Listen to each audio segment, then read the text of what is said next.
নমস্কার বন্ধুরা, সুপ্রিয়া রান্নাঘরে আবারও একটা নতুন পর্বে তোমাদের সকলকে স্বাগত। আজকে আলু ও মটরশুঁটি দিয়ে একটা দুর্দান্ত রেসিপি আমি তোমাদের সাথে শেয়ার করব। রেসিপিটা সম্পূর্ণ নিরামিষ আর খেতে দুর্দান্ত টেস্টি হয়। তাহলে চলো বন্ধুরা, দেখে নেওয়া যাক আজকে রেসিপি কিভাবে বানানো হয়। রেসিপিটা বানানোর জন্য এখানে নিয়েছি 5টা মিডিয়াম সাইজের আলুগুলো প্রথমে খোসা ছাড়িয়ে জল দিয়ে ভালোভাবে ধুয়ে নিয়েছি। এরপরে আলুগুলো কেটে নেব। এখানে আমি আমার রান্নার প্রয়োজন মতো 5টা মিডিয়াম সাইজের আলু রান্না করছি। তবে তোমরা তোমাদের রান্নার প্রয়োজন অনুযায়ী আলুর পরিমাণটা বাড়িয়ে বা কমিয়ে নিতে পারো। আলুগুলোকে দেখো প্রথমে দুফা করে কেটে নেওয়ার পরে তারপরে এইভাবে আবারও মাঝ বরাবর কেটে নিয়ে আলুগুলোকে ঠিক এইভাবে ডুমো ডুমো করে কেটে নিচ্ছি। সমস্ত আলুগুলো আমার কেটে নেওয়া হয়ে গেছে। এরপরে আলুগুলো এখান থেকে তুলে নেব। আলুগুলো তুলে নিয়ে আবার একবার জল দিয়ে ভালোভাবে ধুয়ে নিলাম। আর আলুগুলো দেখো ঠিক এইভাবে ডুমো করে একটু বড় করে কেটে নিয়েছি। এরপরে আলুগুলো একটা সাইডে সরিয়ে রেখে দিচ্ছি। এদিকে গ্যাসের ওভেনে একটা কড়াই বসিয়ে গ্যাসটা অন করে কড়াইয়ের মধ্যে দিয়ে দিচ্ছি পরিমাণ মতো সর্ষের তেল। এখানে আমি রেসিপিটা সর্ষের তেলে বানাচ্ছি, তবে তোমরা চাইলে সাদা তেলেও রেসিপিটা বানিয়ে নিতে পারো। তবে সর্ষের তেলে রেসিপিটা বানিয়ে খেতে বেশি ভালো লাগে। তেলটা ভালোভাবে গরম হয়ে যাওয়ার পরে তেলের মধ্যে আলুগুলো ভেজে নেব। তার জন্য একে একে সমস্ত আলুগুলো তেলের মধ্যে দিয়ে দিলাম। এরপরে মিডিয়াম ফ্লেমে আলুগুলোকে একটু নেড়ে চেড়ে ভেজে নিচ্ছি। আলুগুলোকে 1 মিনিট মতো নেড়েচেড়ে ভেজে নেওয়ার পরে আলুর মধ্যে একটা ঢাকা দিয়ে দিচ্ছি। ঢাকা দিয়ে আলুগুলো ভাজা হতে দেবো। এতে 2 in 1 কাজ হবে, ভাজাটা ভালোভাবে হয়ে যাবে আর সিদ্ধর কাজটা অনেকটা এগিয়ে থাকবে। আলুগুলো ভাজা হতে থাক, সেই ফাঁকে কিছু উপকরণ রেডি করে নেব। তার জন্য সবার প্রথমে একটা মিক্সিং জার নিলাম। মিক্সিং জারের মধ্যে দিয়ে দিলাম 5 টুকরো আদা, দিয়ে দিচ্ছি 4টে কাঁচা লঙ্কা। কাঁচা লঙ্কার ঝালটা তোমরা যেরকম ঝাল খাবে সেরকম অনুযায়ী কম বেশি করে নিতে পারো। দিয়ে দিলাম একটা মিডিয়াম সাইজের টমেটো কুচি। এরপরে 1 চামচ কসুরি মেথি দিয়ে দিলাম। মিক্সিং জারের ঢাকনা বন্ধ করে সমস্ত উপকরণ ভালোভাবে বেটে নিচ্ছি।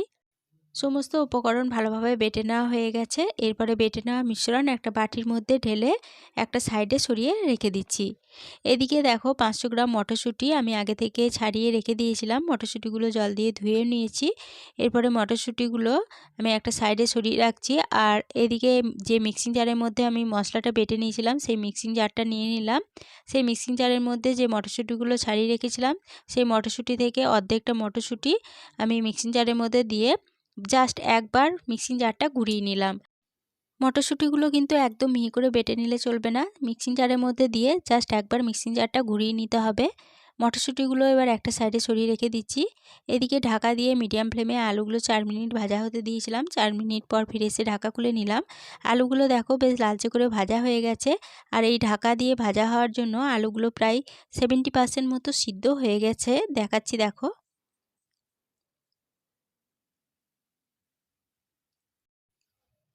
এবার এই সমস্ত আলুগুলো তেল থেকে তুলে নেব।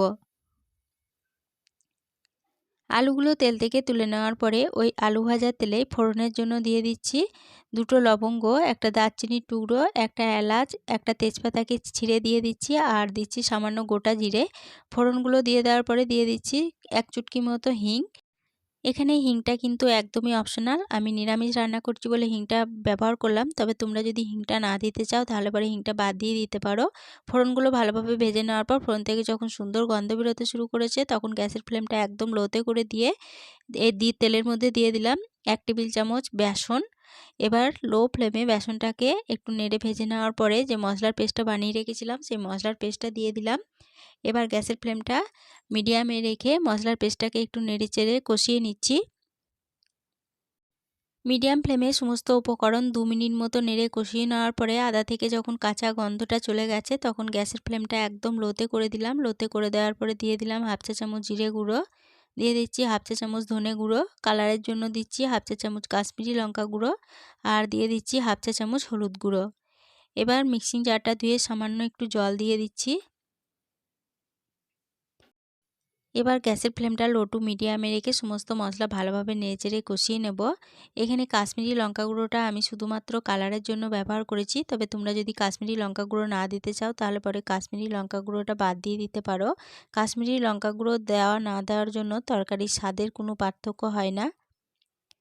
লো টু মিডিয়াম ফ্লেমে মশলাটাকে মিনিট 5 সময় ধরে নেড়েচেড়ে কষিয়ে নিলাম। মশলা ভালোভাবে কষানো হয়ে গেছে। এরপরে যে কলাইটা আমি বেটে রেখেছিলাম সেই কলাইটা দিয়ে দিলাম। এবার লো ফ্লেমে এই কলাই বাটাটা মশলার সাথে একটু নেড়ে কষিয়ে নিচ্ছি। লো ফ্লেমে কলাই বাটাটা মশলার সাথে 2 মিনিট মতো নেড়ে কষিয়ে নিলাম। এরপরে যে আলুগুলো ভেজে তুলে রেখেছিলাম সেই আলুগুলো এর মধ্যে দিয়ে দিচ্ছি। সমস্ত আলুগুলো দিয়ে দিলাম। এবার দিয়ে দিচ্ছি যে অর্ধেকটা মটরশুঁটি রেখেছিলাম সেই অর্ধেকটা মটরশুঁটি দিয়ে দিলাম। এবার মিডিয়াম ফ্লেমে এই সমস্ত উপকরণ আবারও একটু নেড়েচেড়ে কষিয়ে নিচ্ছি।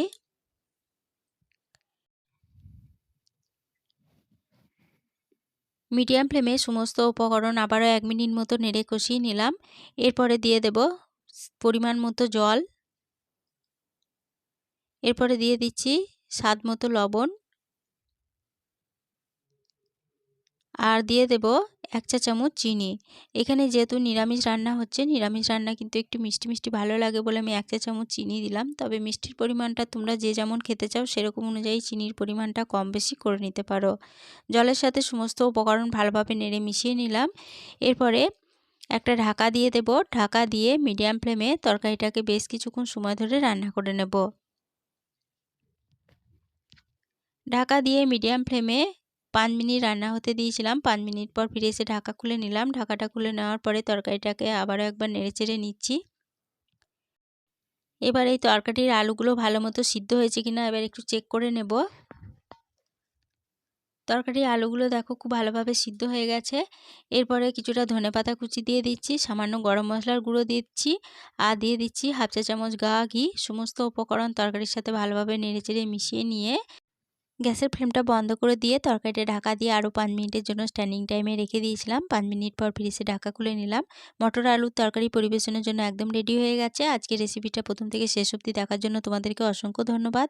রেসিপিটা ভালো লেগে থাকলে প্লিজ লাইক কমেন্টে সকলের সাথে শেয়ার করে দিতে ভুলো না। নতুন বন্ধু হয়ে থাকলে চ্যানেলটা সাবস্ক্রাইব করে পাশে থেকো। আজকের রেসিপি এই পর্যন্তই ছিল। ফিরে আসবো আবার নতুন কোনো রেসিপি নিয়ে।